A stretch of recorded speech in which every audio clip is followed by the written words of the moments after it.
representations of Durga spearing the buffalo demon. And it's not very large, but it's enormously imposing. There she is twisted in the violence of spearing the buffalo demon, who himself is twisted beneath her.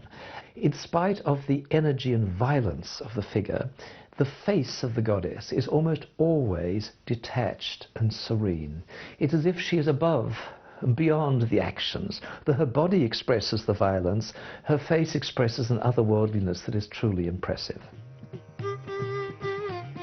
Of the 4 temples with Nagara Shikharas, the largest by far is the Papanatha. It was probably made after the Virupaksha in the early 8th century. The next period of great temple building in present-day Karnataka was in the 12th century. In the 11th and 12th centuries, hill chieftains named the Hoysalas came to power and created a kingdom in southern Karnataka. The Hoysala king Vishnuvardhana defeated the imperial Cholas in 1116. To commemorate his victory, he built the temple of Keshava or Chinna Keshava at Belur in present-day Karnataka. He named it the Vijayanarayana or the victorious Vishnu. The temple is a classic example of the ornate style of temple art under the Hoysalas. They inherited a rich tradition of temple building from the dynasties before them, the Chalukyas and the Cholas. The Hoysalas borrowed freely from these traditions and created a style which is a rich blend of both influences. The Hoysala temples at Halebid and Belur, 2 of the most important sites belonging to the 12th, early 13th centuries, are among the wonders of South Indian art. What is so interesting is that these temples are not fully preserved. They are missing their towers. The temples are totally encrusted with carved surfaces, all done in this type of schist, which is sometimes known as a soapstone. It's a sort of greyish green stone that is supposed to be rather soft when it's first quarried, and it can be carved with relative ease and delicacy, and then gets a lot harder as it is left in the atmosphere. The Keshava temple, dedicated in 1117, stands in a large courtyard. It has a pillared mandapa or hall, an antechamber and a shrine.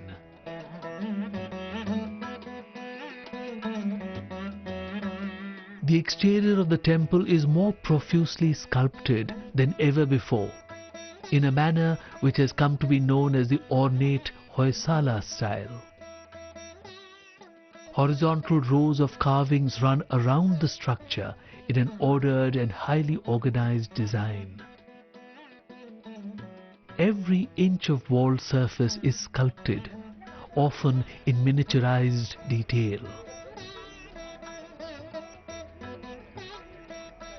As seen in the stupa railings and the walls of earlier temples, the exterior walls of this temple present the world of forms around us, the multiplicity of the world of forms, the flowers, the trees, the animals, the birds, the men and women of this world.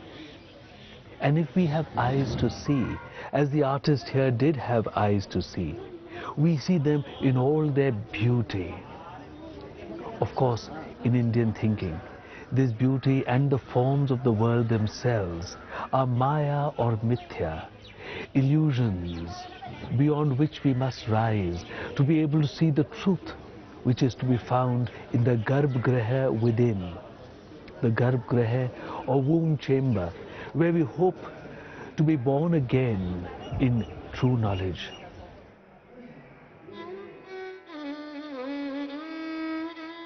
The best known sculptures here are of the bracket figures made beneath the overhanging roof of the mandapa. These are Naikas or beautiful women who are seen in Indic art from early times. They represent the fertile abundance of nature.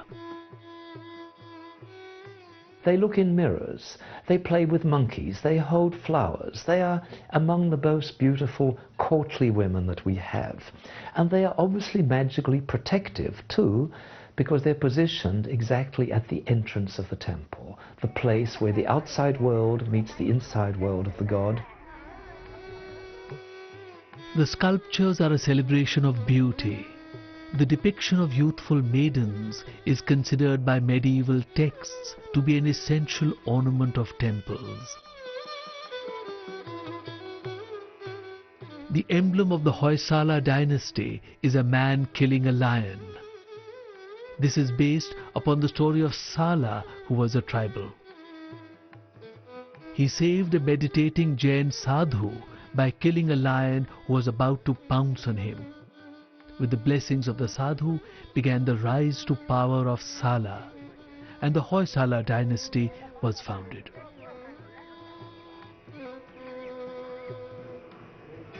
The interior of the temple is as richly adorned as the outer walls. Each of the pillars of the mandapa or hall is finely sculpted.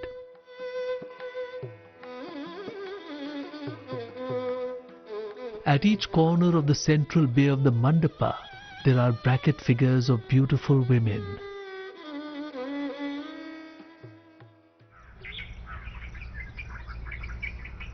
Many finely carved temples stand in the present-day village of Halibid.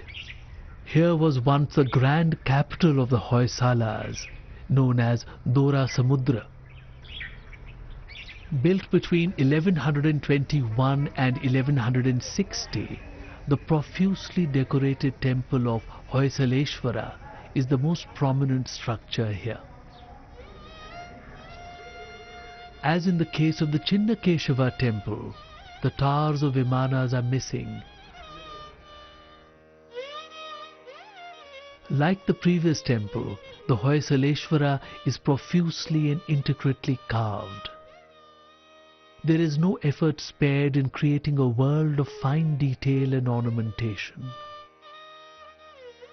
It is as if no labor was considered too great in attempting to show the glory of the divine.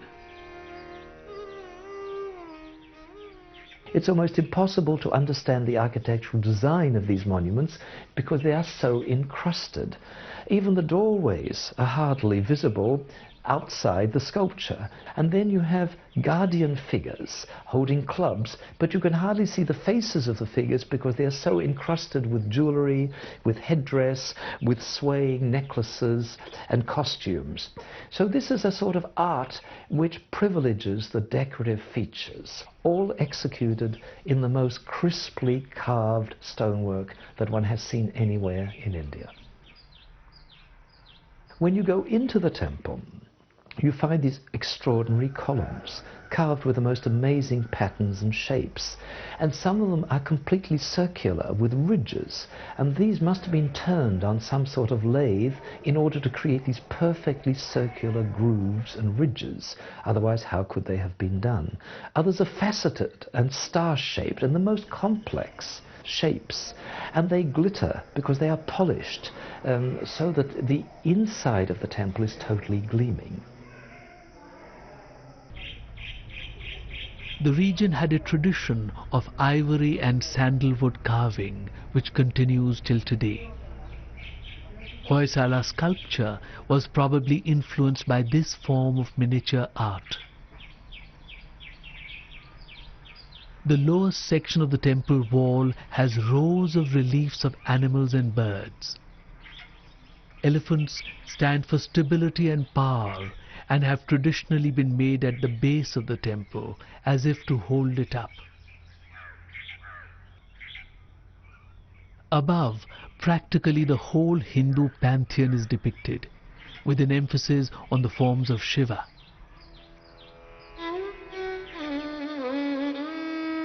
The temples of the Hoysalas mark the most exuberant period in the history of Indian art. The sculpture on these is the most detailed and decorative ever made anywhere in the country. It is a sense of profuse ornamentation which marks these temples. It conveys the grandeur of the Hoysala court and empire at that time.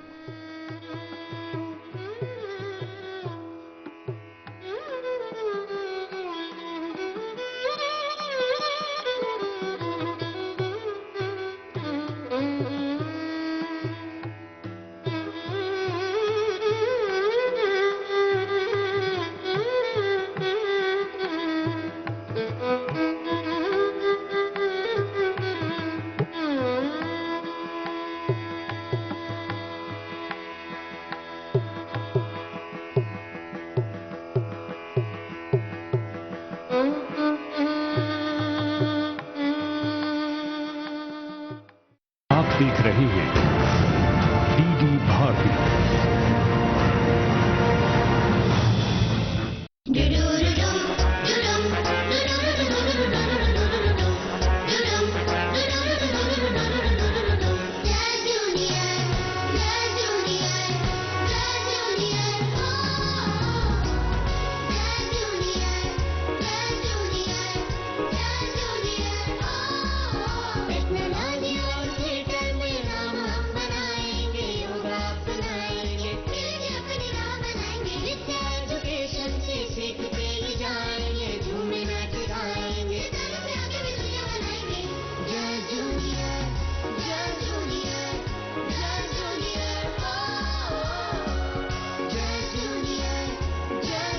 प्रतिदिन सुबह 10 बजे DD national पर।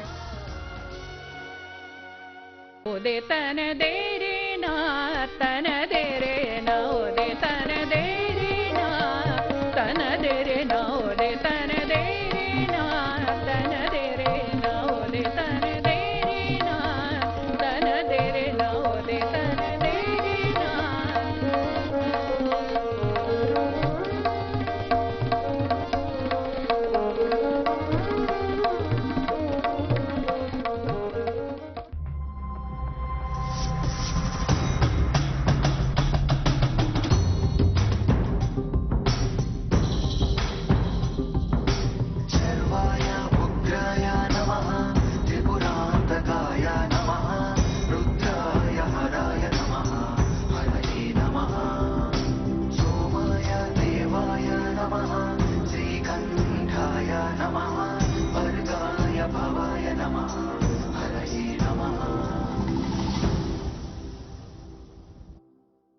आज का जो अपना task है वो अपना लाइट प्रूनिंग है। जब मैंने पहली बार वो आरी चलाई तब तो बिल्कुल नहीं हुआ। ओहो, एक टीचर से वेपन चलाना ये तो पॉसिबल ही नहीं था। बच्चों के साथ बहुत काम किया बट मुझे टास्क मिलेगा ये पहली बार हो रहा है। क्या लगता है कामयाब हो पाएंगी या नहीं? गड़बड़ हो गई है वाली। खेत में कुछ जीतेंगे कुछ सीखेंगे। प्रत्येक शनिवार शाम 5:30 बजे डीडी नेशनल पर। ए हट बेशरम, हट। तेरे को शर्म नहीं आती क्या? हाँ? सारी औरतें देख रही हैं पीछे। हाँ? वो पोलैया है ना, जिसे मेरे को छेड़ता रहता है। सच्ची बोलती है, एक दिन उसकी गर्दन काट के रख देगी। अरे लो, ऐसा ना करना। तू घास काटने में मेरी मदद करता है। हाँ। घास बेचने में मेरी मदद करता है। हाँ। और फिर भी कुछ नहीं लेता है। गाय को मदद की कोई कीमत नहीं होती। जिस पत्थर को 10 लोग मिलकर नहीं उठा सकते उसे वो अकेला उठा लेता है। जब पत्थर उठाता है ना तो लड़कियां तो हाय सांस रोककर देखती रहती है उसे।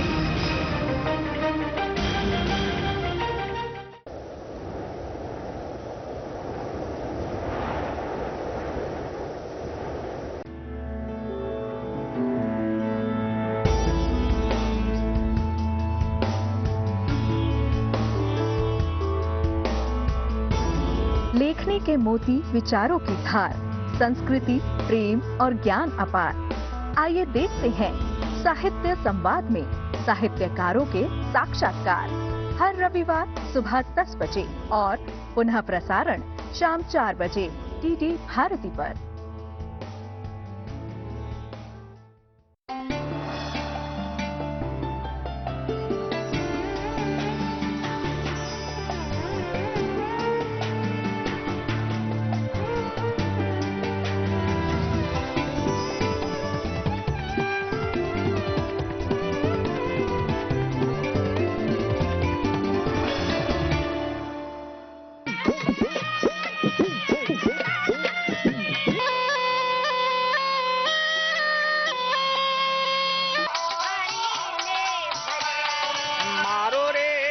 ना कोई सौदा सुत मलेला नहीं रे माँ जनरी हाटी रे।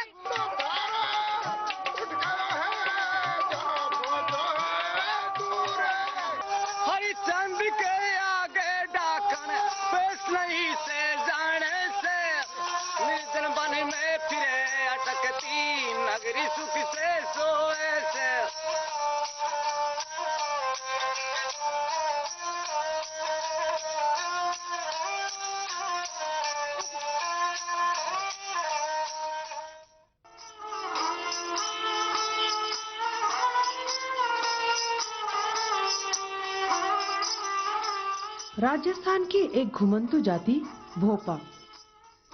संगीत से सराबोर भोपाओं के गीत और गाथाएं उतनी ही रोचक हैं जितने कि इनके अस्तित्व में आने की कहानी। हम मारवाड़ से आए हैं। आपने देव महाराज की पढ़े बाजता, बाबूजी की बाजता। पब्लिक बेटी जाती जो बेटे बेटे को सुनती है, जब हम दो मियाँ बीवी होकर खड़ा होकर गाते हैं, बजाते हैं और फिर दोबड़ा लेकर उसको समझाते हैं। जहाँ बाबूजी महाराज जो अवतार लिया है उसी गांव का निकास है हमारा, और इसी चीज के हम पाऊ प्रकाश के ही भोपे हैं हम।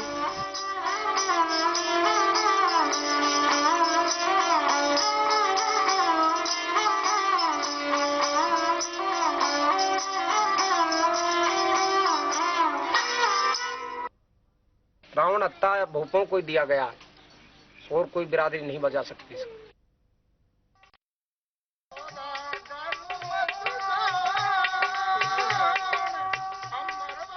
कहते हैं भोपाओं ने 1313 ईस्वी में मारवाड़ में जन्मे बाबूजी महाराज की शौर्य गाथाएं और उनकी महिमा का गुणगान करने के लिए खारी खाबड़ से निकास लिया था।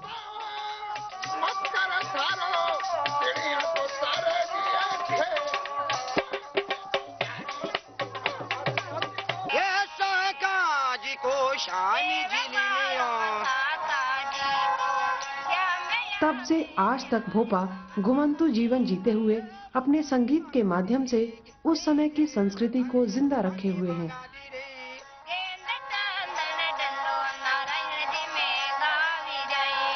सब हमारे बड़े बूढ़े जो यही काम करते आए ठेठ से, इसीलिए हमसे भोपा कहते हैं, रावण हत्ते वाले भोपे, जो बाबूजी महाराज की पड़े बांधते, रामदेव जी के भजन गाते, जैसे पुराने पुराने भजन है ये ठेठ से गाते हुए चले आए।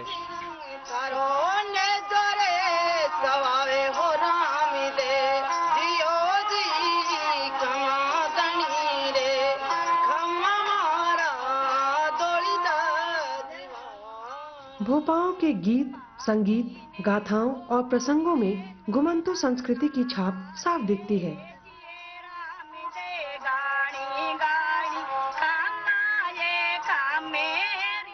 बाबूजी महाराज की गाथाओं के साथ साथ अन्य कई राजाओं के किस्से भी इनकी समृद्ध संगीत संस्कृति का हिस्सा बन चुके हैं।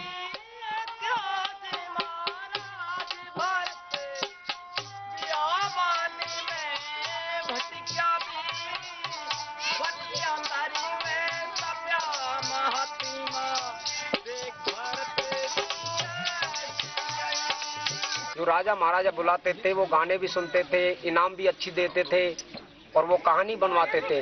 जैसे यहाँ के राजा की कहानी बना दी, आगे को उनके फिर आगे राजा को सुना दी, तो इसलिए इनाम अच्छी मिलती थी इनको। ये इनाम मिली थी हमारे लिए, यहाँ बसाया थे, इस जागीरदार पर आए थे, ये गाँव आए थे, उसमें गाँव में तो नहीं बसाए, यहाँ बसा दिए। ये बाबूजी महाराज था, इसका गाना गाते, फिर बाद में हीर रांझा है वो गाते हैं, जैसे भर्तरी के भजन है वो गाते हैं, गोपी चंद है, नरसिंह जी का भात है।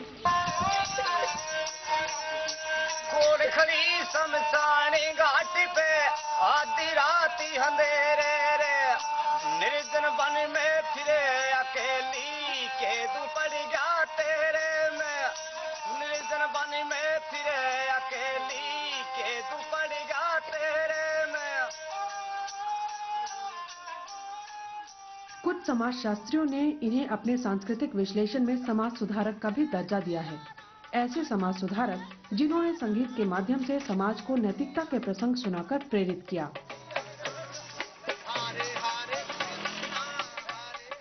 भोपाओं के संगीत में न्यायप्रिय राजाओं की शौर्य गाथाओं और नरसी एवं मीरा जैसे कृष्ण भक्तों के भजनों का समागम मिलता है।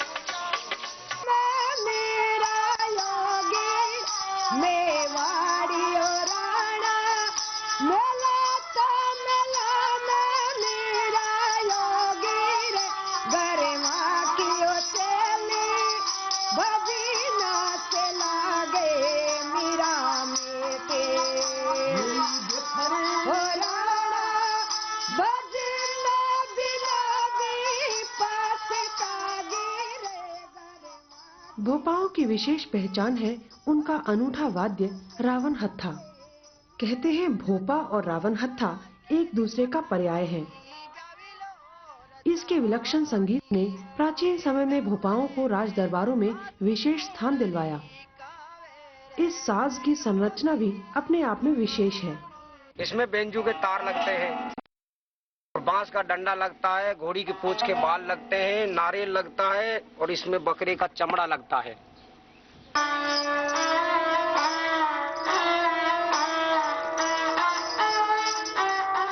ये जो थैली बांधी है इसमें क्या रखते हैं? इसमें यही रखते हैं, बेरोजा ये। अच्छा, इसका क्या इस्तेमाल है? इसमें इस्तेमाल है, घोड़ी की पूंछ के लगते हैं, इसलिए मतलब ये झर्राता नहीं है, बिल्कुल साफ बोलता है। इसी से बोलता है, ये नहीं वैसे स्लिप मार जाता है, वाइब्रेशन नहीं करता, इसलिए ये बेरोजा लगाया जाता है। और जब ये हर टोन को इसी में निकाल देते हैं।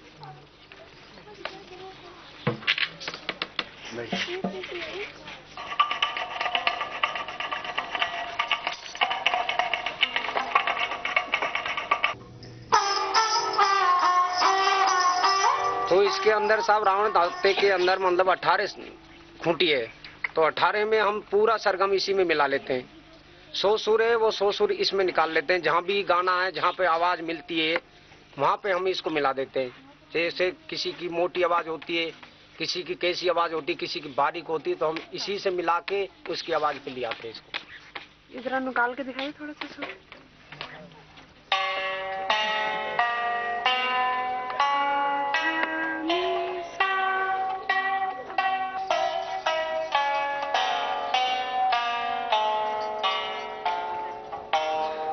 रावण हत्थे की गज है ये, इस गज से ही मतलब बजाया जाता है। इस गज में कितने घुंघरू हैं? 25 घुंघरू। अब तो कम है, गिर गए, 25 घुंघरू तो कम से कम होने चाहिए।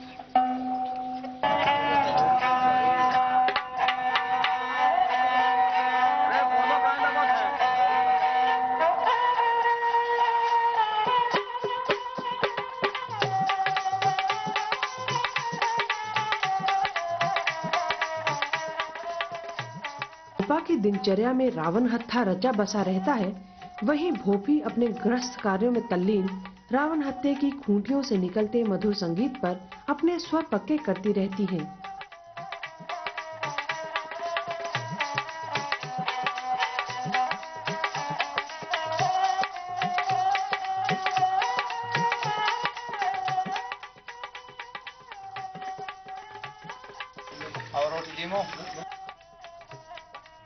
भोपा भोपी का साथ साथ गायन इनकी संस्कृति का विशेष पहलू है।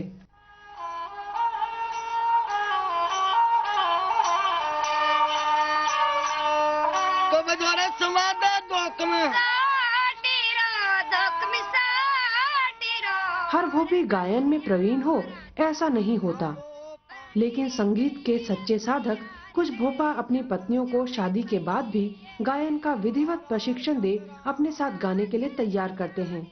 अशका मेरी घरवाली का गुरु मैं हूँ, तो मैं बताऊँ जब बच्चे को पढ़ावे जैसे मैं इसको पढ़ाई आज इतना सा सिक्का तनके इतना सा सिक्का। किशन भोपा आज भी अपने भोपी प्रेम को बड़े बड़े गायन प्रसंग याद करवाने का रसीला समय याद करते हुए भावुक हो उठता है। फिर हम हंसवे बोलवे लग गए, तो हम दोनों मियाँ बीबी सुनता कि फलानी केन नहीं, वहाँ फिर फलानी जगह लगेगी, फलानी केन नहीं फलानी जगह लगेगी। मारो देवा में देवियनु मान बड़ो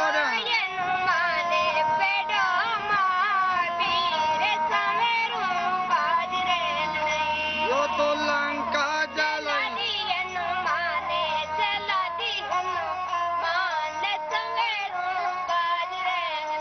यो तो कूदे पड़ो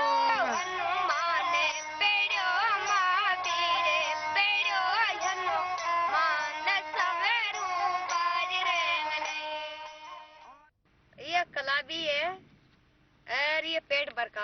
मैं तो नौजवानी से सीख रखी हूँ। बहुत शौक है आपको सीखने का? बहुत शौक है। मेरे को बुला कर ले जाता तो नहीं, मैं मामा तक गाना बजाना कराया था मैंने, तो बारातों में भी तक था। मैं अपने देखो किसी वही आजादी करके गाना गुआ था तो गाती हूँ। मैं किसी के ऐसे नहीं बिना बुलाया नहीं जाती हूँ किसी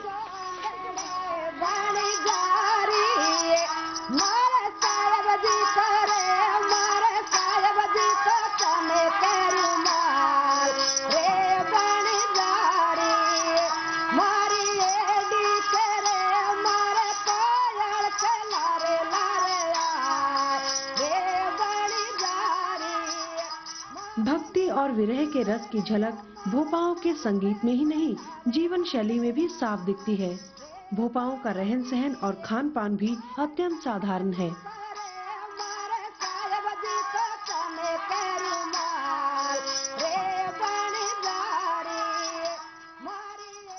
यहाँ तक कि नवयुवतियों और महिलाओं के पहरावे में भी हमें कोई विशिष्टता नहीं दिखी।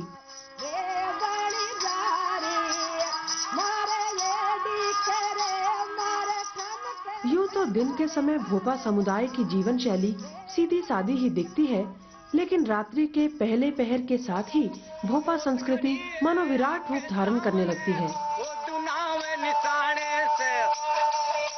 हट जा रे चंडाल पापनी तू जिनगानी खो ऐसे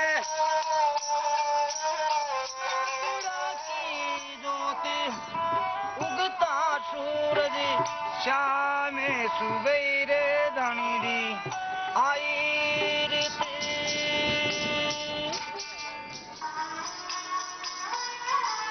संगीत में रची बसी कथावाचकों की इस संस्कृति को करीब से जानने समझने का सबसे सही अवसर है फड़ वाचन।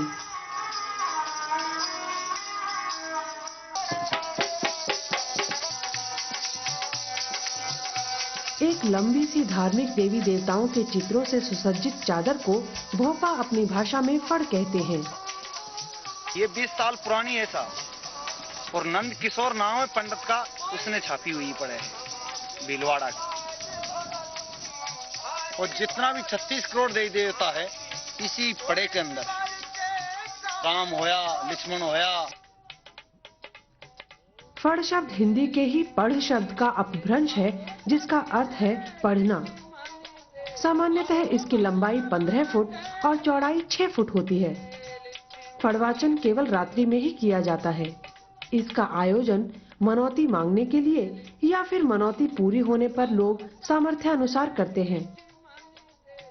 दिन भर बच्चों की देखभाल में उलझी भोपी रात होते ही जब चमकती दमकती फड़ के सामने इठलाती हुई अपनी स्वर लहरियां बिखराती भोपा के साथ फड़ बांचने खड़ी होती है तो वह दृश्य मंत्रमुग्ध कर देता है।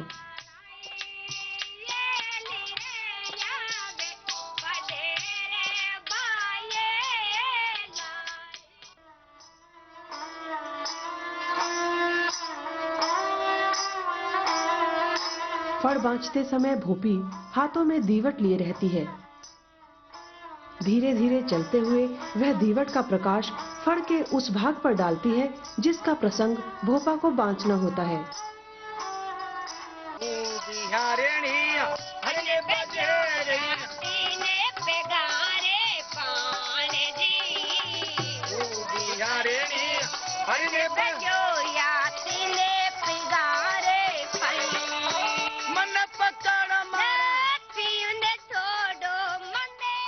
भोपा भोपी को साथ साथ फड़ बांचते सुनना एक दुर्लभ अनुभव है, क्योंकि अब केवल गिनी चुनी महिलाएं ही इस कला में माहिर हैं। कमर पड़ी कीजिए कटार, की घोड़ी कीजिए बोरोड़ी। घुमंतु जातियों में आमतौर पर 3 तरह की फड़ें बांची जाती हैं। राम अवतार यानी रामदेव जी की फड़ को रैगरों में पढ़ा जाता है। कहीं हूँ मैं तो मैं आपने मक्खन भी खाया है, खैर कमल का पशम अवतार भी दारिया है। कृष्ण अवतार यानी देव महाराज जी की फड़ को गुर्जरों में और लक्ष्मण अवतार यानी पाबूजी महाराज की फड़ को रैबारी, ठाकुरों और भोपाओं में मान्यता प्राप्त है। रैबारिया में भी चले और राजपूता में भी चले और पाचे पाचे एक में नायक भोपा भी रगड़ता। पर हाँ फड़ वाचन के माहिर कलाकार मोहक अंदाज में समुदाय के सभी लोगों को अपनी सांस्कृतिक विरासत से अवगत कराते हैं। अतरो नाम लेता है ए लंकम आज के रानी लंका पत्र रावण छड़ो और बनगी सीताएं कीजे नारी। यही वह अवसर होता है जब बच्चों और युवाओं को न केवल अपनी सामुदायिक उपलब्धियों के बारे में जानने का मौका मिलता है, बल्कि अपने भोपा होने का एहसास भी होता है।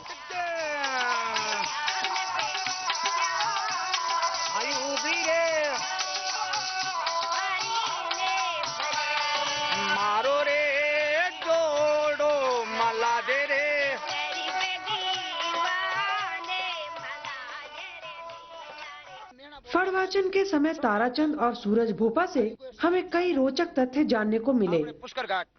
फड़ के सामने बांचे जाने वाले कुछ प्रसंग भले ही कलाकारों की काल्पनिकता का पुट लिए हुए लगते हैं, लेकिन सदियों से चली आ रही भोपा मान्यताओं को झुठलाना इतना आसान भी नहीं है।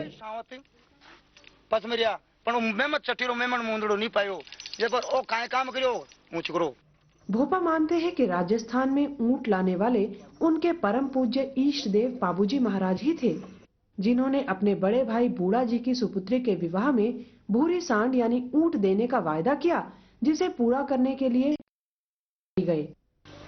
बोले महाराज ये तुम्हें तो नहीं भरी सोसाने का दूध काट लिया, आप दूध पी लो।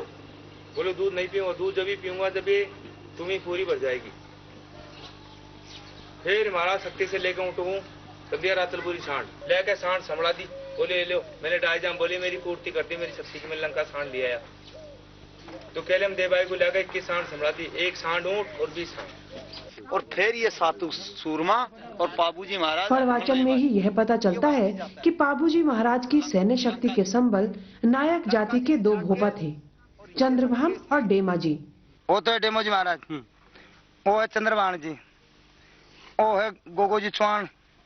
इन्हीं भोपाओं ने लंकेश्वरी से भूरी सांड लाने के लिए निकले पाबूजी महाराज का अंत तक साथ दिया।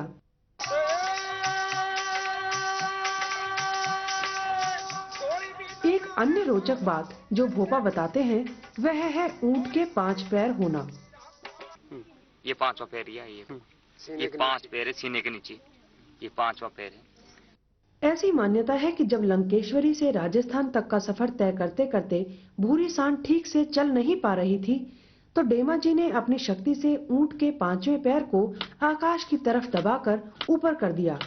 आज भी ऊंट के पेट में 5वें पैर और आकाश की तरफ उठे ऊंट के कुबड़ को दिखाते हुए भोपा गर्वान्वित महसूस करते हैं। राजी होके चाला भारत तेरी रंग महल में पहुंचे रे, रानी को जा दिया हमारे फड़े गुंसी के बतलाए, निर्भागनी रानी ने भी तो 13वीं शताब्दी से 21वीं शताब्दी तक अनवरत चलते भोपाओं के संगीतमय सफर के पीछे जो सशक्त कड़ी रही वह है इस समुदाय में गुरु शिष्य परंपरा के प्रति अटूट आस्था।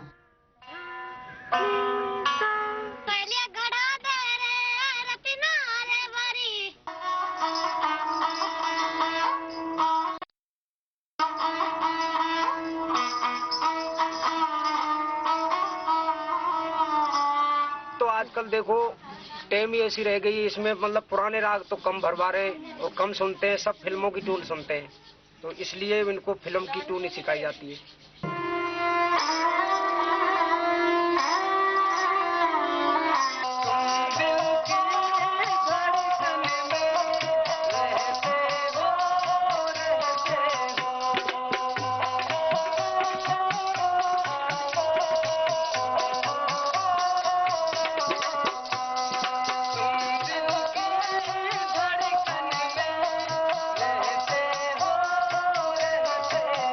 और गावड़ा में गाते हैं फिल्मी तो कोई तो फिल्मी सुन वाला है और कोई में गाँवड़े लोग है तो उठा के लठ मारता है कि फिल्मी गाता।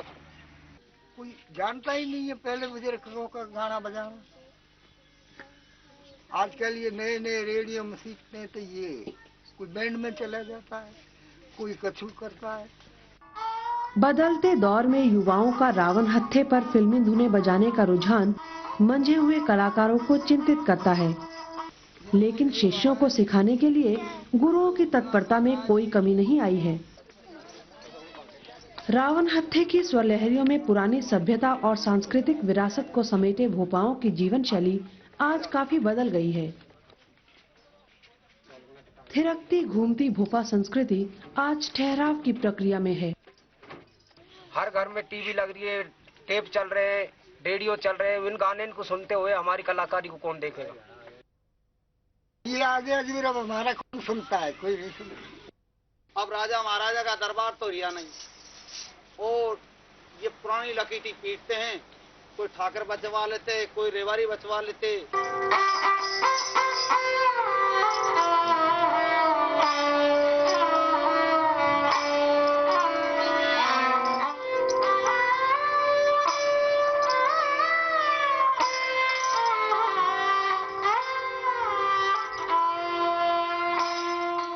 राजाओं के विलुप्त हुए दरबार और जनमानस में अपनी संस्कृति की जड़ों को सींचने के घटते रुझान ने इस संगीत में संस्कृति के अस्तित्व पर भले ही प्रश्न चिन्ह लगा दिया है, लेकिन घुमंतू जातियों के उत्सवों और त्योहारों में भोपाओं की बाट जोहने वालों की कमी नहीं।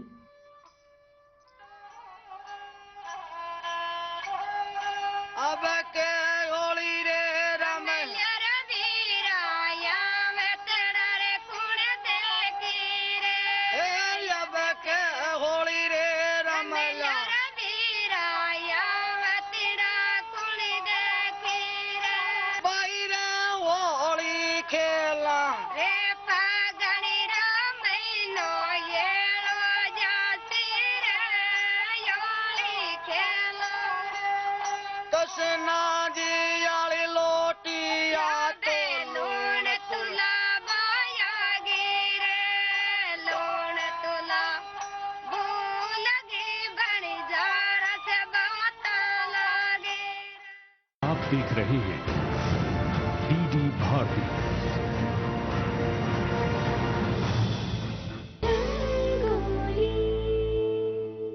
वो लेजेंडरी एक्टर जिनकी सफलता ने उन्हें बनाया जुबली कुमार। ओ सनम तेरे हो गए हम, प्यार में तेरे खो गए हम। क्यों कहा जाता था उन्हें यारों का यार? तेरे प्यार का आसरा चाहता हूँ। साथ ही वो एक्टर जिन्होंने मेन स्ट्रीम सिनेमा के साथ साथ पैरेलल सिनेमा में भी बनाई अपनी खास जगह। कतरा कतरा मिलती है, कतरा कतरा जीने दो। हिंदी सिनेमा के लेजेंडरी अभिनेता राजेंद्र कुमार और नसीरुद्दीन शाह की जिंदगी से जुड़े दिलचस्प किस्से जानने के लिए देखिए रंगोली। आगे से, पीछे से, दाएं से, बाएं से। इस रविवार 20 जुलाई सुबह 8 बजे सिर्फ डीडी नेशनल पर।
अमरनाथ यात्रा 2025 प्रत्येक सोमवार और शुक्रवार प्रातः 9 बजे डीडी नेशनल पर।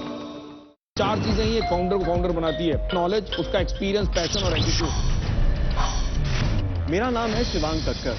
I am Murli and this is Ankur. We are the founders of Monkey Science. Welcome to Lions Den. I love combining art and technology and building products out of it. Around 75 plus countries से हजारों users आए and they told me that they love the platform. Monkey Science, we are on a mission to do this in the education sector. तो आपके client teacher हैं कि student हैं? अंकुर और मुरली, unbelievable. The Lions Dane प्रत्येक रविवार रात 9 बजे डीडी नेशनल पर। आजा आजा जिंदे शामी आने के तले है, आजा जरी वाले नीले आसमाने के तले है। हरियाला का ढोल बजा पाया, इन तक तक मन के मोर नचा पाया, मिट्टी में चांद जगाता आया। किली किली बेंगो पर मोदी कुछ कहते हैं ना बहुत और किली किली बेंगना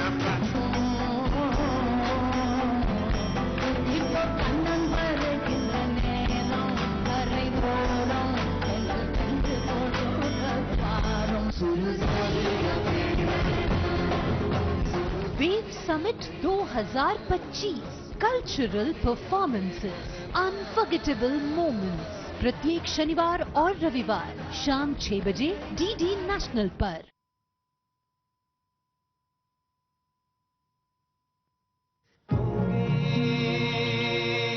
हम कामयाब होंगे, हम कामयाब होंगे, कामयाब होंगे, कामयाब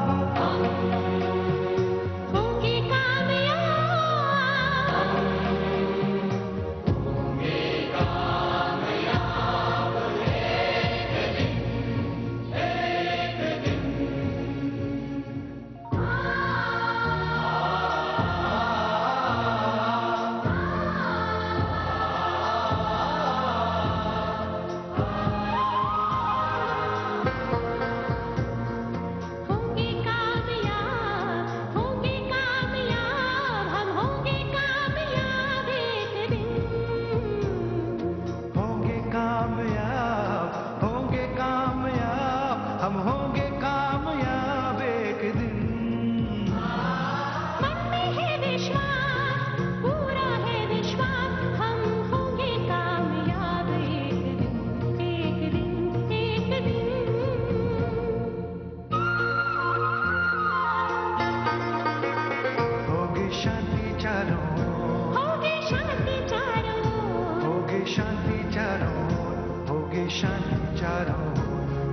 शांति चारों ओर एक दिन। मन में है विश्वास, पूरा है विश्वास, होगी शांति चारों ओर एक दिन, एक दिन, एक दिन।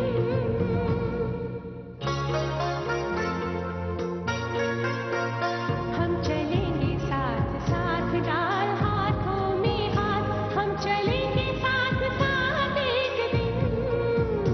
हम चलेंगे चलेंगे साथ साथ एक दिन।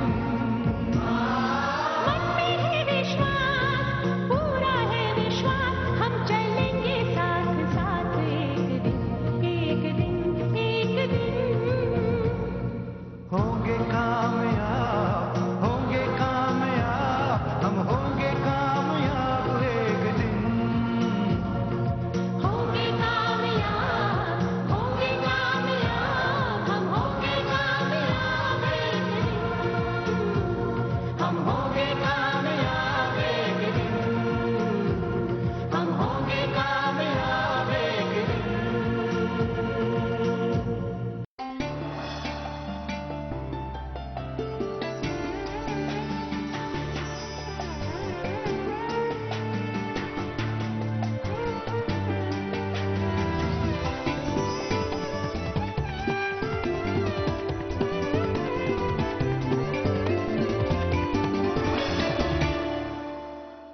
पूर्णमद पूर्णमिदं पूर्णमुदच्यते पूर्णस्य पूर्णमादाय पूर्णमेवावशिष्यते।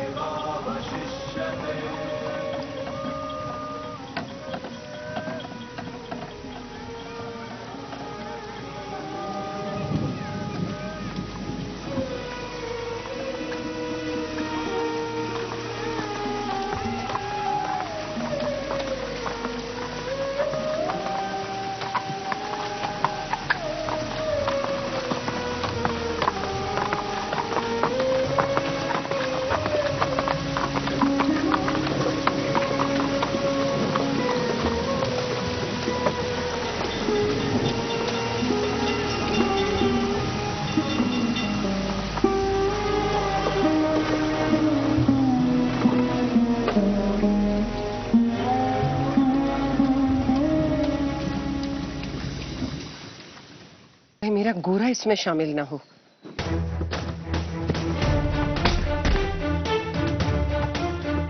पैसे और प्रभावशाली मित्रों के द्वारा मुझे इस हथकड़ी और हवालात से मुक्ति मिले, ऐसी मुक्ति मैं नहीं चाहता। आप किसी की मत सुनिए, आज रात नाटक नहीं होगा। पर अब अगर बाबा ने किसी काम के लिए भेजा है तो उसे खत्म किए बगैर हम कैसे जा सकते हैं?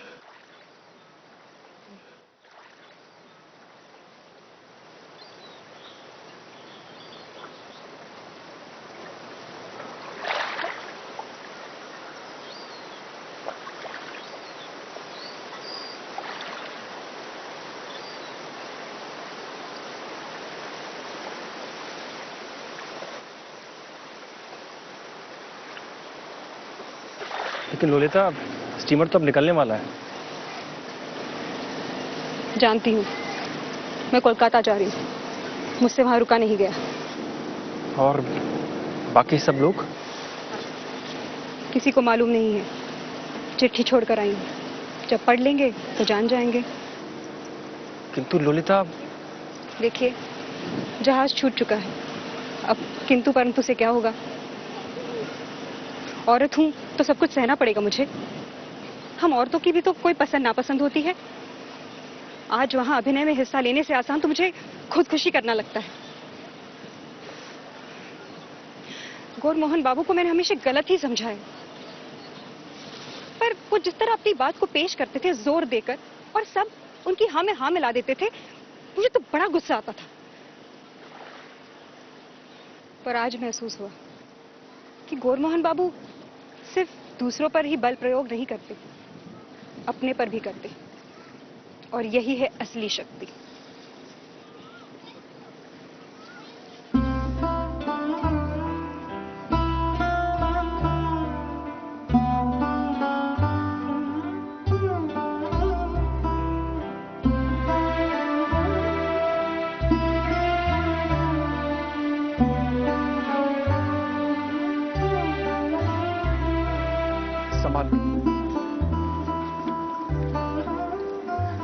लोलिता, मुझे चलना चाहिए।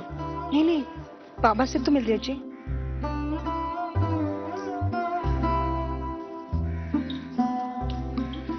कैसे सतीश बाबू? दीदी कहाँ है? वो नहीं आई? आपकी दीदी मेरी जेब में तो है नहीं। मजाक मत कीजिए, बोलो ना ललिता दीदी, दीदी कहाँ है? सुचरिता कल आएगी। चलिए देखिए कौन आया है। देखो कोई भी हो, अभी तंग मत कर, मुझे बाबा से मिलना है। बाबा तो घर में नहीं है, वो देर से लौटेंगे। अच्छा, कौन आया रे? नहीं बताता। अच्छा विनय बाबू, हाँ? अंदाजा लगाइए तो कौन है? अब कभी नहीं बोल पाएंगे। चलिए चलिए।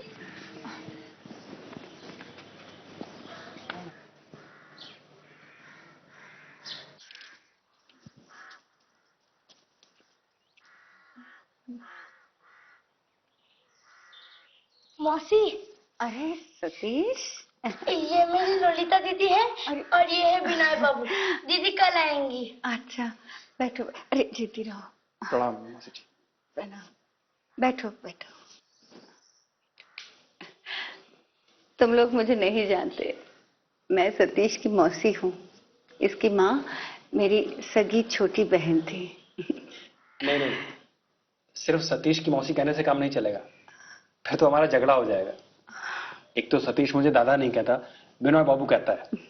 ऊपर से अगर वो मुझे मौसी से वंचित कर देगा, ये तो बड़ा अन्याय होगा मेरे साथ।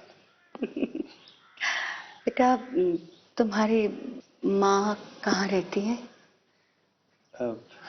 मेरी माँ तो बहुत साल पहले गुजर गई, लेकिन ये कहना ठीक नहीं होगा कि मेरी माँ नहीं है। मेरे मित्र गोरा की माँ ने कभी मुझे माँ की कमी महसूस नहीं होने दी। आप किसका इंतजार कर रहे हैं? बाबा को लौटने में देर होगी। आपको गौरमोहन बाबू के घर नहीं जाना है? उनकी माँ को भी तो पता चले वो कहाँ है। बिना बाबू रुक जाइए ना। मौसी, बिना बाबू को कहो ना कि वो खाना खाकर जाए। ललिता दीदी, तुमने बिना बाबू को क्यों जाने के लिए कहा? नहीं सतीश, अगर मौसी जी मुझे याद रखें तो मैं फिर कभी खाना खाने आ जाऊंगा। आज मुझे चलना चाहिए, तुम्हारी दीदी ठीक कहती है। प्रणाम। प्रणाम बेटा।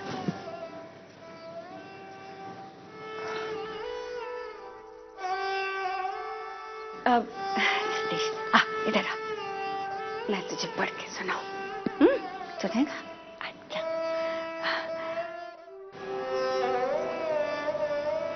ललिता। बाबा, बाबा मैं लौट आई। लेकिन क्यों? बाबा, मेरा वहां रहना नामुमकिन हो गया था। लेकिन बेटा, आखिर हुआ क्या है? बाबा, मजिस्ट्रेट ने गौरमोहन बाबू को हवालात में डाल दिया।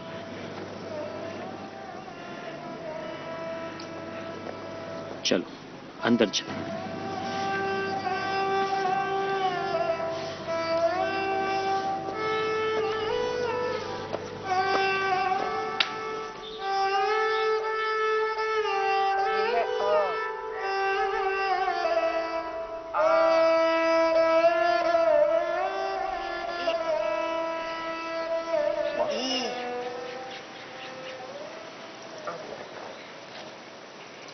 लक्ष्मिया, बाद में पढ़ लेना, अभी बिनोय के लिए नाश्ता ले आओ। हाँ,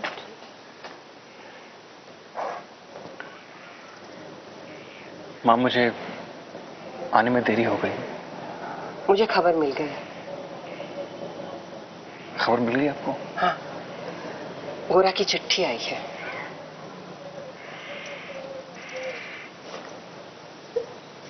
ये देख।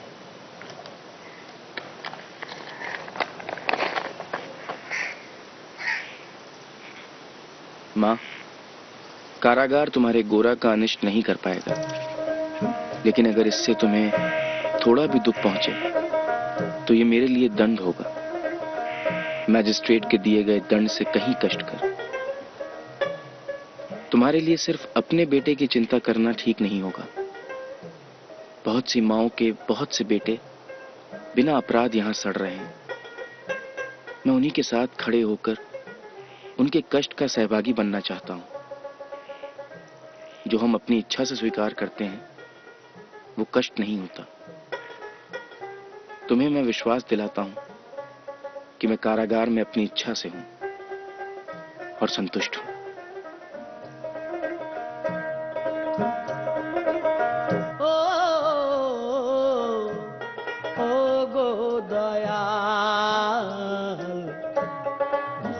আমার মন বসে না,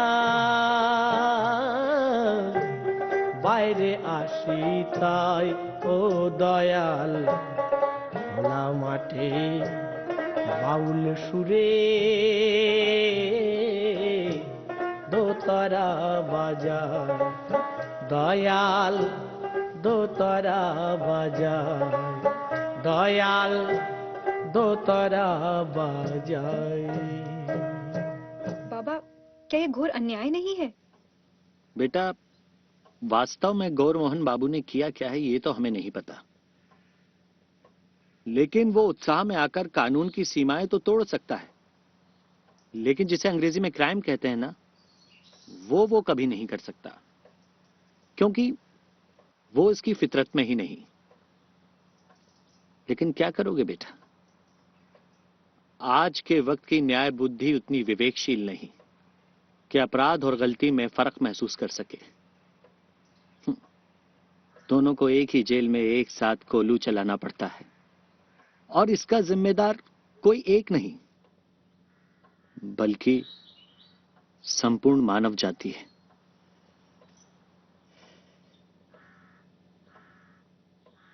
अच्छा, तुम किसके साथ आई?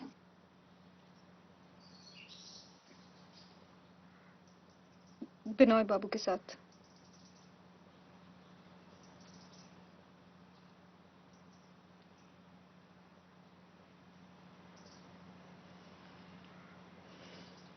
बाबा, मैंने गलती की है,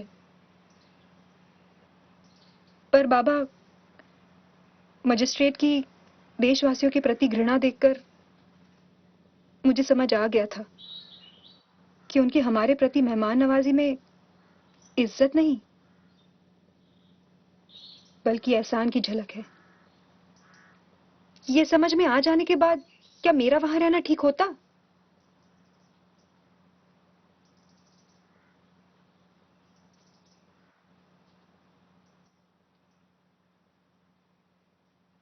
लंबा सफर करके आई हो, जाओ आराम कर लो।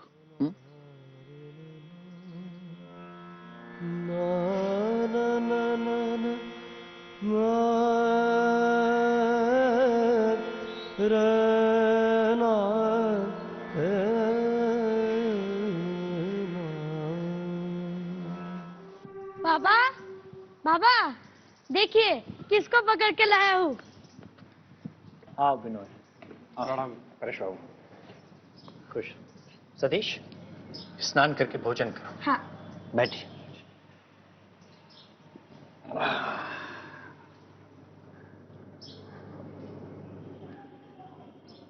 वो गौरमोहन बाबू के बारे में पता चला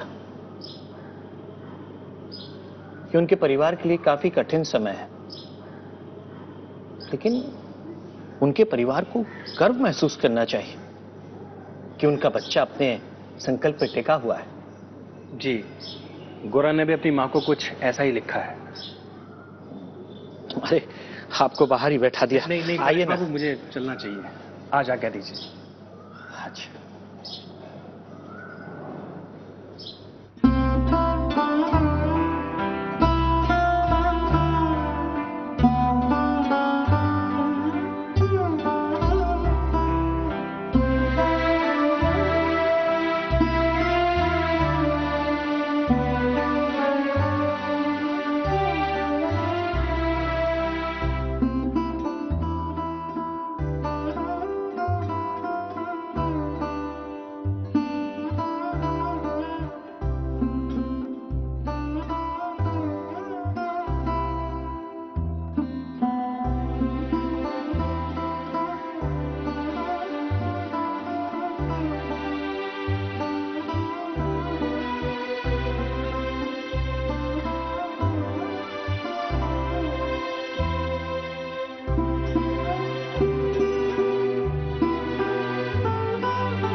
बाबा, नहाने का पानी गर्म हो गया, चलिए।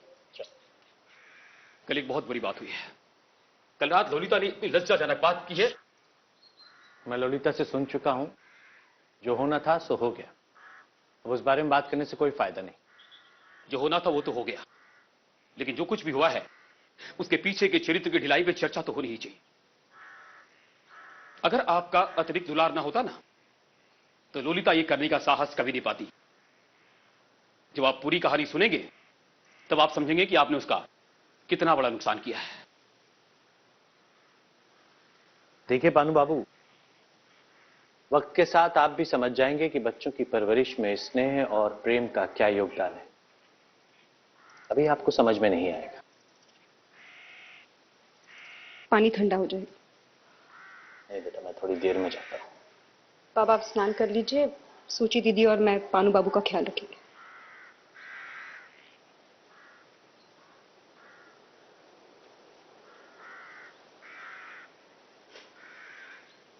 आप समझते हैं कि किसी को कुछ भी कहने का अधिकार है आपको, कि हमारे प्रति बाबा की जिम्मेदारियों को आप बेहतर समझते हैं? ब्राह्मो समाज का हेडमास्टर समझ बैठे अपने आप को।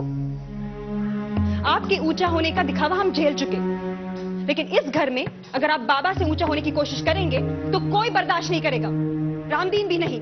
लोलिता, आप चुप रहिए, बहुत सुन चुके आपकी बातें। आज आप सिर्फ मेरी बातें सुनेंगे। यकीन ना आए तो सूची दीदी से पूछ लीजिए। जितना विद्वान और ज्ञानी आप अपने आप को समझते हैं ना, उसे कहीं ज्यादा हमारे बाबा है। समझे आप? अब दीजिए जो उपदेश देना है। सुनीता,